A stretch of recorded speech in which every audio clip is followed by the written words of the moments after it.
गुरुदेव, आज रुद्र पूजा में जब चमकम का उच्चारण हो रहा था, तब रुद्र, वायु, अग्नि के साथ इंद्र को भी जोड़कर इंद्रश्च में बोला गया।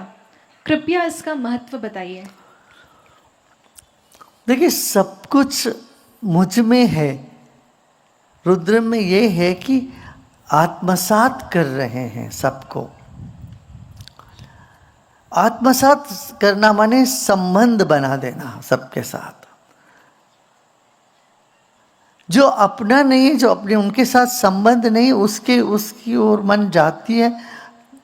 जो अपना नहीं उसके ओर मन जाता है, हम उसको पाने की चेष्टा करते हैं, तो कामना उत्पत्ति, कामनाओं के वहाँ फिर सिलसिला शुरू हो जाता है।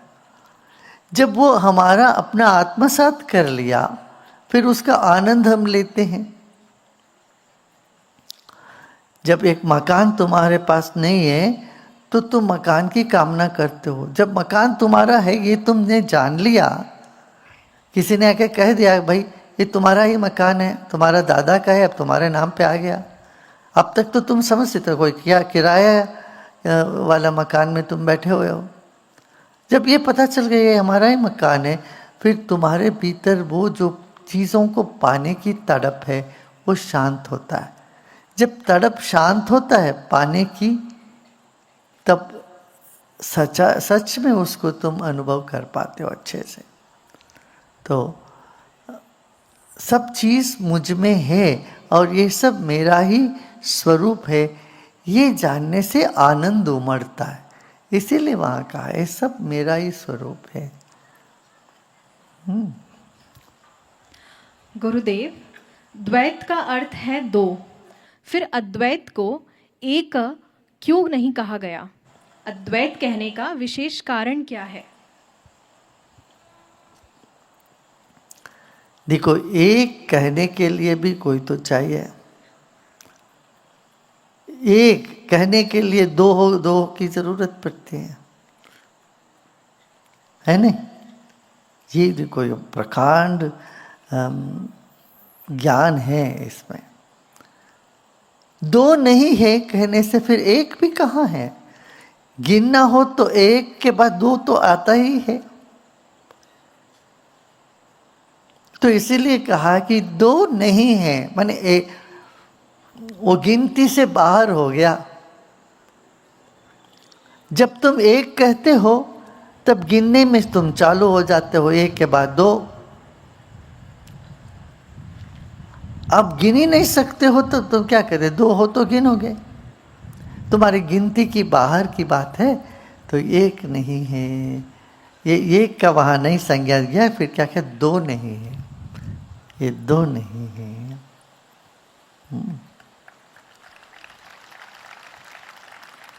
गुरुदेव, इसी से जुड़ा एक और प्रश्न है कि विशिष्ट अद्वैत क्या है? विशिष्टाद्वैत, हाँ। अद्वैत में यही बात कहा गया है, अद्वैत में यही बात कही गई है कि ये सब जो संसार है एक ही है, ब्रह्म ही है। तुम भी भगवान हो, सब कुछ भगवान है, या उसके अलावा कुछ है ही नहीं। ये अद्वैत की बात हुई। अब चलते चलते जब एक ही है, कौन किसकी पूजा करेगा, कौन किससे प्रेम करने वाला है, कोई दूजा तो है ही नहीं। इस तरह से जब बाद में लोग अद्वैत को ढंग से समझ नहीं पा रहे थे, तब विशिष्टाद्वैत प्रकट हुआ। उसके बाद कई शताब्दियों के बाद अद्वैत ज्ञान तो पहले से चला आ रहा था। विशिष्टाद्वैत यही कहता है सही अद्वैत तो सही है, हम भी अद्वैत को ही मानते हैं, मगर विशिष्ट है। क्या विशिष्टता उसमें? विशिष्टता यही है भक्ति। ये प्रकृति, परमात्मा और मैं, ये तीनों अलग अलग है, फिर भी तीनों एक है। तो ये बात विशिष्टाद्वैत में कहा गया है। उसमें यही कहते हैं कि हम समर्पण करो, तुम अद्वैत का अनुभव ऐसा नहीं कर सकते हो। तुम अद्वैत का अनुभव करना हो तो द्वैत से भक्ति जगाओ, तब जाके तुम तल्लीन हो जाओगे, उसमें समा जाओगे, तब अद्वैत होता है। जैसे मीरा बोलती है ना, मैं शाम में समा गई। कबीर बोलते हैं कि हाँ, दो अब तो दो नहीं रह गया, दूल्हा दुल्हन से मिल गए, फीकी पड़ी बारात, ये सब एक हो गया सब। मगर दूल्हा दुल्हन से मिलने के लिए तो एक द्वैत तो चाहिए। तो द्वैत, अद्वैत, विशिष्टाद्वैत, ये सब अलग अलग स्थिति है, और अलग अलग स्थिति में हमें अनुभव में आता है। एक ही हो जाते हैं तो फिर प्रेम का क्या, भक्ति की क्या, शरणागति की कोई वहाँ गुंजाइश होती नहीं है। शरण होना हो, उसमें दो होने की ज़रूरत है। शिक्षा ग्रहण करना हो तो गुरु और शिष्य दो की ज़रूरत पड़ती है ना। और वही विशिष्टाद्वैत का है।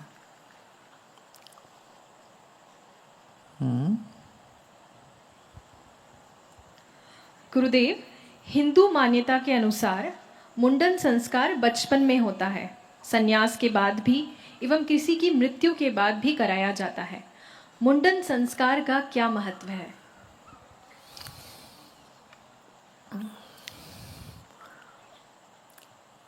बच्चों को पहली बार मुंडन करते हैं तो फिर बाल अच्छे उगने लगते हैं फिर।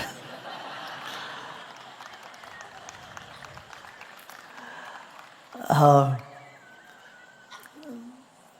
और जब किसी की मृत्यु होती है तब भी बाल सब हटा देते हैं, ताकि वो भी एक पहचान होता है लोगों में कि इस तरह से हुआ, ताकि किसी को पता नहीं पड़ेगा कि हमारी नज़दीक के व्यक्ति, हमारी ताऊ जी, हमारी माता, हमारा पिता, किसी की मृत्यु हुई तो वो सिर जब मुड़वा लिया तो उसी से पता चल जाता। माने केश का त्याग एक प्रतीकात्मक ही है, एक प्रतीक है। उसमें एक जीवन का एक पड़ाव आ गया है, एक पड़ाव पार कर लिया है। इसीलिए किसी की मृत्यु वगैरह होती तो मुंडन करते हैं, तो एक चैप्टर, एक अध्याय समाप्त हुआ। हाँ, बच्चों को मुंडन में ये कहते हैं कि बिल्कुल वो एक अध्याय आगे बढ़ रहा है। अभी जब बच्चों को जनेऊ करके और पाठशाला में भेजते हैं तब मुंडन करते हैं। माने एक एक पड़ाव में इन्होंने इस तरह से बना रखा है। ये सब रूढ़ी है, पद्धति है। पद्धतियों के पीछे यही रहस्य है, जीवन को सुंदर और स्वच्छ बनाने का। सन्यासी का भी यही है। सन्यासी का सब हटा देते हैं मुंडन, चोटी भी हट जाएगी, जनेऊ भी हट जाएगी, कुछ नहीं, खाली हो गए। और कुछ कुछ रखना हो तो सब रखते हैं। पंजाब में तो नाई का कोई काम नहीं है।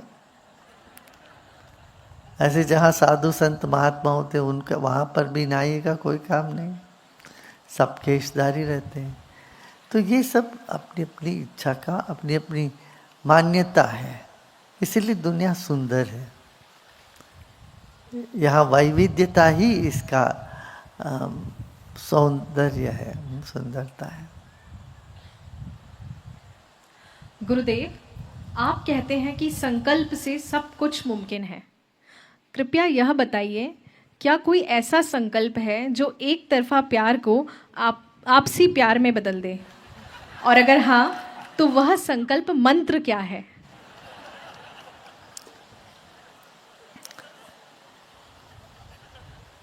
भाड़ में जाने दो, छोड़ो।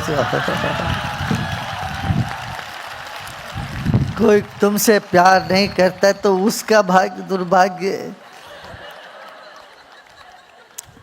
तू भिखारी बन के उसके पीछे पीछे कटोरा लेके भागोगे तो वो और भागता है। ये सब नहीं, कपोल कल्पित ये सब। तू छोड़ो, जब तुम छोड़ के अपने में स्थिर हो जाते हो तो देखना सब तुम्हारे पीछे पीछे आ जाएगा। अरे जितना तुम अपने केंद्र में टिके रहोगे उतना तुम आकर्षित रहोगे, उतना तुम सबके लिए आकर्षक रहोगे। या तुम मुंह खोल के हाँ, देखो जिनका पेट भरा उन्हीं को पार्टी में निमंत्रण मिलता है। जो बहुत खा पी के आराम से हैं उन्हीं को निमंत्रण के ऊपर निमंत्रण आते हैं पार्टी के। जो भिखारी है उनको नहीं बुलाते। कोई पार्टी में बचा उचा तो बोलते रहे भिखारी लोग हैं उनको जाके दे आओ। समझे? इसलिए इन सब, देखो दुनिया में 8 बिलियन लोग हैं, 8 बिलियन। उनमें से आधे तो तुम्हारा है, आधे तो दूसरे जेंडर हो, दूसरे लिंग हैं, आधे पुरुष है आधे स्त्री है। उस आधे में भी 1/3 बूढ़े लोग हैं और 1/3 हो गए बच्चे, और बीच में 1/3 लोग हैं। माने करीब 1.5-2 बिलियन लोग हैं जिनमें से तुम चुन सकते हो जिनको जो होता है। एक चेहरा मोड़ के भाग चले गए तो जाने दो ना उसको। इन चीज़ों में लेके क्या परेशान रहते हैं, राइट? हम ऑब्सेस्ड हो जाते हैं लोगों को लेके। कई बार बहुत यहाँ कई ऐसे लोग आके हम बोले हैं कि एक डाइवोर्स केस ऐसा हुआ क्योंकि उनका पति उसको इतना ज़्यादा प्यार कर रहा था। उसकी पत्नी आके बोली मेरी घुटन सी होती है, मैं इतना झगड़ा करने की चेष्टा करता हूँ तो वो कुछ करता ही नहीं, हर बात मानता है और हमेशा मेरे पीछे रहता है। मेरे को घुटन सी होने लगी। इसी बात से उसने छोड़ दिया अपने पति को। देखो ऐसा भी होता है क्या? मुझे तो आश्चर्य लगा। कि मैं वो लड़के को भी जानता हूँ, वो भी बहुत अच्छा लड़का है। वो बोलता है जो तुम कहोगे वही मैं कहूँगा।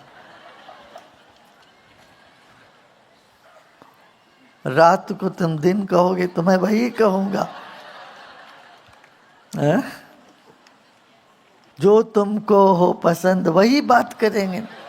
वो बोलती है मेरे इतना ऊब गई हूँ मैं, जो मुझे पसंद वही करूँगा। बोलता है इसके कोई पर्सनैलिटी नहीं है, मैं कैसे जाऊँ इसके साथ? बड़ा बोरियत लगता है करके। वो लड़का अच्छा, देखने में भी अच्छा था, अच्छा खासा कमा रहा था, खूब पैसे वैसे सब कुछ थी उसके पास, बावजूद भी वो लड़की इतना ऊब जाती थी। थोड़े समय ही हुआ शादी हो के दोनों अलग हो। यही शिकायत है कि कहने का मतलब ये जैसे हवा चलता है वैसे चलते जाओ। क्यों लड़े भाई, खामुखा लड़कर तो खुद परेशान होते रहो। कन्नड़ में एक बहुत सुंदर गाना है, तो इवरू ಮೆಚ್ಚುವ ವಸ್ತು ಇಲ್ಲಿಲ್ಲ ಜೋಕೆ,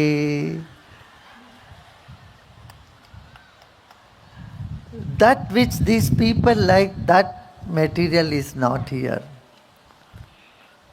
When it is hot they say it is too hot. जब यहाँ गर्मी होती है तो बोलते बहुत भयंकर गर्मी कहते हैं। ठंडी आए तो बाप रे बाप इतना ठंड है, और बारिश हो तो बोले ए बारिश है, ये तो शनि है, छूटती नहीं है, बारिश कब छूटेगी। जब फूल लगते हैं तो लोग बोलते हैं फल कब आएगा, फल आते तो बोले फल बड़े छोटे हो गए, पहले पिछले साल तो अच्छे थे, फल बहुत बढ़िया था, आज बहुत छोटा है। कोई बैठा हो तो बोलते अरे क्यों बैठ गया, लेटा हो तो देखो लेटा हुआ है, कोई चिंता नहीं है इसकी। कोई दौड़ रहा हो तो बोलते हैं कि उसके पीठ के पीछे टीका टिप्पणी करना। इवरु मेच्चुव वस्तु इल्लिल्लजु। इन लोगों को पसंद तृप्त करने वाली कोई चीज इस दुनिया में है ही नहीं। देखिए मन ऐसा करता है, देखो मन हमेशा नया नया चाहता है, मन के लिए हर चीज नई चीज चाहिए, और दिल पुरानी चीजों में गर्व करता है ना। You take pride in an old friend and new gadgets, isn't it? Not why the other way around. Yeah? You must know what your mind, what your intellect, what your ego, what your self. That makes a huge difference in your, attitude or in your behavior, in your perception. चलिए आज इतना काफ़ी है ना। बारिश रुकी हुई है, ताकि आप लोग जाके खाना वाना खाए। पौर्णिमा है, घना बादल है।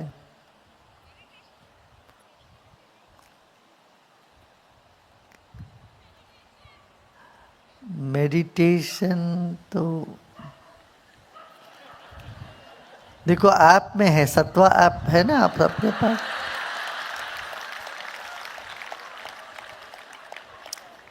सब अपने कमरे में जाइए,